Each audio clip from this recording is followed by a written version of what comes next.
കാര്യം പറഞ്ഞ പ്രിയന് മനസ്സിലാവും. നീ ചെല്ല്.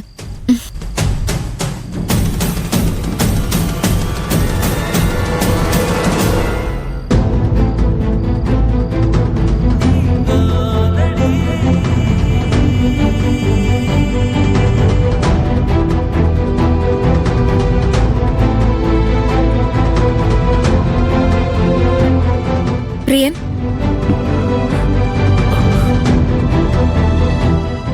പ്രിയൻ ഹോസ്പിറ്റലായതൊക്കെ ഞാൻ അറിഞ്ഞിരുന്നു. പക്ഷെ ശിവൻ ഈ ടൗണിൽ തന്നെ ഉണ്ടെന്നാ ഞാൻ അറിഞ്ഞത്. അതുകൊണ്ട് ഈ ഹോസ്റ്റലിൽ നിന്ന് പുറത്തു പോകാൻ എനിക്ക് പേടിയാ. അതുകൊണ്ടാ പ്രിയനെ കാണാൻ ഞാൻ ഹോസ്പിറ്റലിൽ വരാതിരുന്നേ. അതൊന്നും സാരമില്ല ജെനീഫർ. ആ ഒരു സംഭവത്തോടെ ശിവനെ ഞാൻ ശരിക്കും മനസ്സിലാക്കിയിട്ടുണ്ട്. എന്തും ചെയ്യാൻ മടിക്കാത്തവനാ.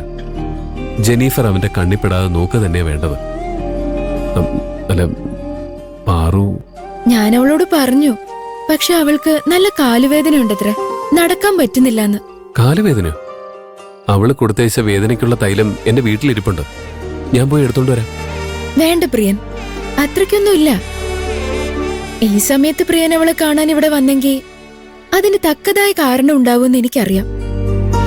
എന്നോട് പറയാൻ പറ്റുന്നതാണെങ്കിൽ എന്നോട് പറയും. അത് ഞാൻ അവളോട് പറയാം. അത് ജെനീഫർ, പ്രിയന്റെ മുഖത്ത് ടെൻഷൻ കണ്ടതുകൊണ്ട് ഞാൻ പറഞ്ഞതേ ഉള്ളൂ. നാളെ അവള് ജോലിക്ക് വരുമ്പോ നേരിട്ട് പറഞ്ഞാ മതി. ഞാനിന്ന് റൂമിലേക്ക് പോക്കോട്ടെ. ജെനീഫർ,